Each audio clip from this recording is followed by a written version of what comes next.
नमस्कार दोस्तों, भारत की डिप्लोमेसी का कोई तोड़ ही नहीं है। बांग्लादेश के अंदर जब शेख हसीना बांग्लादेश को छोड़ के गई थी, उसके बाद से आप लगातार न्यूज सुन रहे हो कि बांग्लादेश के अंदर एंटी इंडिया एक्टिविटी हो रही है, एंटी हिंदू एक्टिविटी हो रही है। इस बीच में मिनिस्ट्री ऑफ एक्सटर्नल अफेयर्स द्वारा आने वाली सरकार के साथ में अच्छे संबंध बनाने का प्रयास किया गया, कुछ सीक्रेट तरकीबों के जरिए। और मिनिस्ट्री ऑफ एक्सटर्नल अफेयर ये करने में सक्षम भी हुई है। और आने वाली सरकार अब बांग्लादेश के अंदर भारत को यह प्रॉमिस कर चुकी है कि उनकी जमीन एंटी इंडिया एक्टिविटी के लिए, खास रूप से इंसर्जेंसी के लिए यूज नहीं होगी। ना ही एंटी इंडिया कैंपेन बांग्लादेश के अंदर चलाया जाएगा, ना ही हिंदू माइनॉरिटी को खराब रूप से ट्रीट किया जाएगा। यानी कि लगभग भारत की सारी डिमांड यहां पर एक्सेप्ट हो चुकी है। भारत के डिप्लोमेसी ने चमत्कार किया कैसे? क्योंकि वेस्ट, पाकिस्तान और चाइना बहुत खुश थे कि भारत और बांग्लादेश के रिलेशन अब अच्छे नहीं रहेंगे, but ministry of external affairs ने सबके मुंह पे चुप्पी साध दी है। पर ये सब कैसे हुआ, इसे मैं शुभेंदु चौहान डिटेल में आप लोगों के साथ में चर्चा करूंगा। बट उसके पहले आप लोग मेरे साथ में एसआरसी 10 टेलीग्राम ग्रुप के ऊपर जुड़ सकते हो। मेरे क्लास की अपडेट, पीपीटी, पीडीएफ सब कुछ आपको हमें मिल जाएगी। यूपीएससी सीएससी की तैयारी करना है, इंडिया के टॉप एजुकेटर से ऑफलाइन क्लासेस के अंदर पढ़ना है, तो आप लोगों के पास में अच्छा मौका है। अनअकैडमी अब ऑफलाइन भी आ चुका है। दिल्ली के करोलबाग, मुखर्जी नगर के अंदर, प्रयागराज के सिविल लाइन और बिहार के पटना के अंदर ऑलरेडी हमारे सेंटर्स खोले जा चुके हैं, जहां पर इंडिया के टॉप एजुकेटर्स आप लोगों को प्रीलिम से लेके इंटरव्यू तक हर पॉइंट पे कंप्रहेंसिव हर एक सब्जेक्ट की कवरेज आपको देंगे। आपको कंटेंट दिया जाएगा, आपको स्टडी मटेरियल दिया जाएगा, आपको क्लासेस दी जाएंगी, आपको मेंटरशिप दी जाएंगी, आपको टेस्ट। यानी कि एक बार आप अनअकैडमी में ज्वाइन हो गए तो आपको अलग से और कोई खर्चा करने की जरूरत नहीं है। आपको सारी चीजें यहीं अवेलेबल होगी, वो भी इंडिया के बेस्ट प्लेटफॉर्म पे। क्योंकि 2023 के अंदर अनअकैडमी के बेस्ट रिजल्ट आए थे। टॉप 10 में 4 बच्चे, टॉप 20 में 10 बच्चे और टोटल 315 बच्चे अनअकैडमी से क्वालिफाई हुए थे। तो अगर आपको अनअकैडमी के ऊपर जुड़ना है तो आपके लोगों के पास में बहुत अच्छा मौका है, क्योंकि ये हाई क्वालिटी का कोर्स ऑफलाइन क्लासेस के अंदर सबसे अफोर्डेबल रेट के अंदर आप लोगों के लिए लाया जा रहा है। अगर आप इसी तरीके का कोई कोर्स किसी और ऑफलाइन क्लासेस के अंदर लोगे, किसी और कोचिंग को ज्वाइन करोगे, आपको 1.5 से पौने 2 लाख रुपए भरने पड़ेंगे। बट अनअकैडमी आपको यही कोर्स केवल 79,999 के अंदर दे रहा है। तो अगर आपको जुड़ना है, बिल्कुल से जुड़ सकते हो। यहाँ पे मैंने कॉन्टैक्ट नंबर दिया हुआ है, उसके जरिए आप हमारी टीम को कॉन्टैक्ट कर सकते हो फर्दर डिटेल्स के लिए। चलिए दोस्तों, आप समझने का प्रयास करते हैं यहाँ पे हुआ क्या है। देखो, जब बांग्लादेश के अंदर शेख हसीना की सरकार थी, यानी कि आवामी लीग की सरकार थी, इन्हीं की पार्टी लार्जेस्ट पार्टी थी, और भारत सरकार उस समय पर शेख हसीना के साथ में कॉपरेट कर रही थी। भारत ने उस समय पर यह गलती करी कि हम लोगों ने जितने भी एक थे वो सारे के सारे एक ही शेल में रख दिए। हमने पूरा भरोसा दिखाया आवामी लीग के ऊपर। उस समय पर बांग्लादेश की दूसरी सबसे बड़ी पार्टी थी बीएनपी। बीएनपी भारत के साथ में अच्छे संबंध बनाना चाहती थी, पर भारत ने उसे इग्नोर किया। फॉर एग्जाम्पल, जब जनवरी के अंदर बांग्लादेश में इलेक्शन हो रहे थे तो बीएनपी इन इलेक्शन को बॉयकॉट कर रही थी, और उस समय पर उन्होंने भारत के साथ में भी कम्युनिकेट करने का प्रयास किया था, पर भारत ने कोई भी रिस्पॉन्स नहीं दिया। मतलब भारत ने अपना पूरा फोकस आवामी लीग और शेख हसीना के ऊपर रखा। बट जैसे ही बांग्लादेश में प्रोटेस्ट हुए, शेख हसीना को बांग्लादेश छोड़ के जाना पड़ा, तो भारत का सगा संबंधी बांग्लादेश में कोई बचा ही नहीं। जिसके बाद भारतीय डिप्लोमेट्स को, भारतीय पॉलिसी को और इंडो बांग्लादेश रिलेशन को सफर करना पड़ा। हालांकि भारतीय डिप्लोमेसी जानी जाती है कि गलती करने के बाद भी बहुत तेजी से हम रिस्पॉन्ड करके अपनी गलतियों को सुधार लेते हैं। भारत की मिनिस्ट्री ऑफ एक्सटर्नल अफेयर को बहुत अच्छे से पता है कि आने वाले समय में जो सरकार बनेगी, क्योंकि अभी तो इंटरिम सरकार है, इंटरिम सरकार हटेगी, इलेक्शन होंगे और इलेक्शन होने के बाद बीएनपी की सरकार बनने वाली है। भारत ने अपने इंटरक्यूलेटर भेजे सीक्रेट रूप से, जितने भी बीएनपी के टॉप लीडर हैं उनके पास में, इंक्लूडिंग बीएनपी के जनरल सेक्रेटरी मिर्जा फारूक इस्लाम आलमगीर। आने वाली वीडियो में मैं आपको आलमगीर नाम से ही इनको संबोधित करूंगा। इसके अलावा आने वाले समय में जो प्रधानमंत्री बन सकते हैं उनका नाम है तारिक रहमान, जो कि खालिदा जिया और जियाउर रहमान के बेटे हैं। भारतीय डिप्लोमेट्स ने अपने इंटरक्यूलेटर्स के जरिए इन लोगों से कांटेक्ट किया और भारत ने ये कहा कि हम जेन्युइनली चाहते हैं कि बीएनपी के साथ में भारत के रिलेशन अच्छे हों।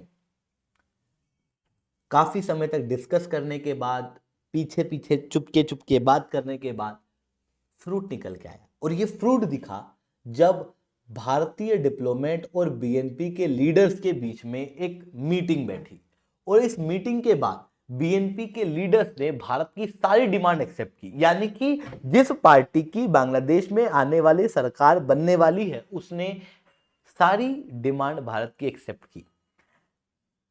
बीएनपी के जनरल सेक्रेटरी द्वारा कहा गया कि ये जो मीटिंग है ये इंडिया बांग्लादेश के रिलेशन के बीच में एक टर्निंग पॉइंट है,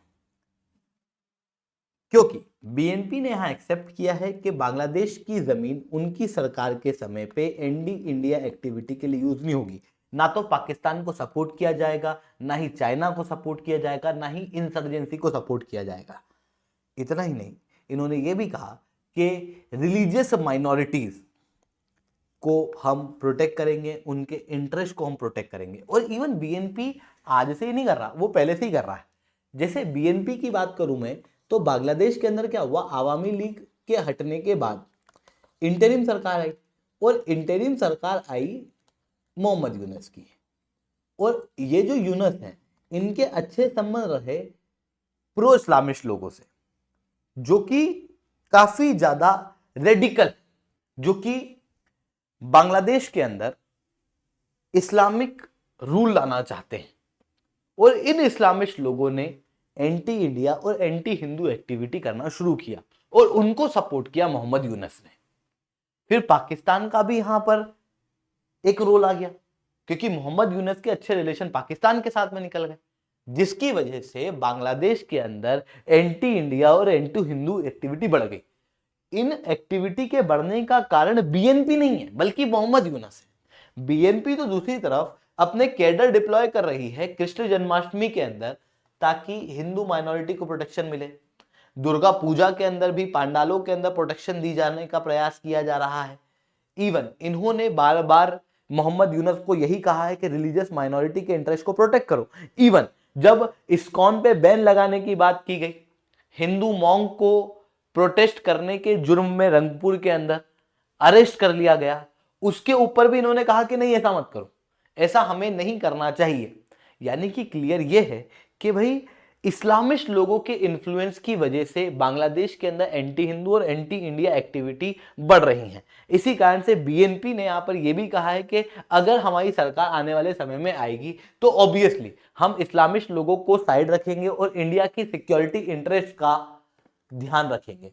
ये सारी चीजें रिसेंटली बीएनपी ने की है। अब बीएनपी ऐसा कर क्यों रहा है, मतलब भारत के साथ में अचानक से वापस अच्छे संबंध बनाने का प्रयास क्यों कर रहा है, जबकि बीएनपी वो पार्टी थी जिसने एक समय पर anti India campaign, India out campaign को बढ़ावा दिया था। देखो आज के समय में बीएनपी को भारत की आवश्यकता है। अभी जो सरकार है वो किसकी है, मोहम्मद यूनुस की, और ये है प्रो पाकिस्तान, जिसके कारण से ये इंटरनेशनल लेवल पे भी पाकिस्तान की ही बातें करना है। बोल रहे हैं कि भाई सार्क को तो जो भारत ने बंद करा था उसको वापस चालू करो, जैसे इनके कहने पे हम सार्क वापस चालू कर देंगे। फिर इस्लामिस्ट लोगों के साथ में इन्होंने अच्छे रिलेशन बना दिए। एंटी इंडिया एक्टिविटी करने वाले आतंकवादियों को इन्होंने न केवल आज़ाद किया बल्कि अपनी सरकार के अंदर बिठा दिया। मतलब सारी की सारी गलती मोहम्मद यूनुस की है, और जब तक ये रहेंगे तब तक भारत को दिक्कत रहेगी। इस कारण से भारत तो चाहता है कि भाई मोहम्मद यूनुस जो है वो यहाँ से हटे।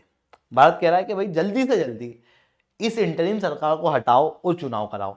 दूसरी तरफ बीएनपी पार्टी भी तो ये चाहती है, क्योंकि इनको तो अपना पीएम बनाना है, इनकी पॉपुलैरिटी बहुत ज्यादा है और ये आने वाले समय में प्रधानमंत्री बनाने वाले हैं, तो इनको भी तो अंदर से उत्साह है कि भाई ये इंटरिम गवर्नमेंट हटाओ और हमको प्रधानमंत्री बनाओ। इवन आलमगीर जो कि बीएनपी के सेक्रेटरी हैं, उनके द्वारा मोहम्मद यूनुस को कई बार विजिट किया जा चुका है कि भाई कब कराओगे चुनाव, कब कराओगे चुनाव, पर ये जो मोहम्मद यूनुस है ये सीट छोड़ने को तैयार ही नहीं बैठे।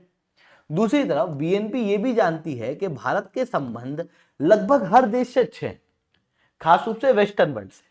बीएनपी अगर चाइना के पास में जाएगी तो बांग्लादेश के रिलेशन वेस्टर्न कंट्रियों से खराब हो जाएंगे, और ये वेस्टर्न कंट्री बांग्लादेश के लिए बहुत बड़ा मार्केट है, क्योंकि भारत के साथ में बांग्लादेश भी अपने टेक्सटाइल को एक्सपोर्ट करता है इन देशों को, चाइना को थोड़ी करता है। चाइना के साथ में तो बांग्लादेश का बहुत बड़ा ट्रेड डेफिसिट है। बांग्लादेश का जो ट्रेड सरप्लस है वो वेस्टर्न देशों के साथ है, और बांग्लादेश के रिलेशन यूएस के साथ में अच्छे नहीं है। बांग्लादेश को अगर अपनी इकोनॉमी को कंटिन्यूसली अच्छा रखना है तो इतने रिलेशन यूएस के साथ में बेहतर बना के रखने पड़ेंगे, और यूएस के साथ में बेहतर रिलेशन बांग्लादेश के बनवा सकता है केवल भारत। इसी कारण से बीएनपी भारत के साथ में अपने संबंध को और बेहतर करने के लिए ये मीटिंग करके प्रो इंडिया एक्टिविटी को प्रमोट करने की बात कर रहा है। बट ये सारी चीजें सिंगल हैंडेड नहीं है, ऐसा नहीं है कि केवल भारत की ही डिमांड एक्सेप्ट हुई है, इन्होंने भी अपनी डिमांड रखी है। इनका कहना यह है कि जो बांग्लादेश और भारत के बीच में बहुत बड़ा ट्रेड इम्बेलेंस है उसे ठीक करना होगा। बॉर्डर सिक्योरिटी फोर्स के द्वारा जो इंडो बांग्लादेश बॉर्डर पर बांग्लादेश से जो बॉर्डर फांदने वाले लोग हैं उनको मार दिया जाता है, उसके ऊपर एक एग्रीमेंट करना होगा।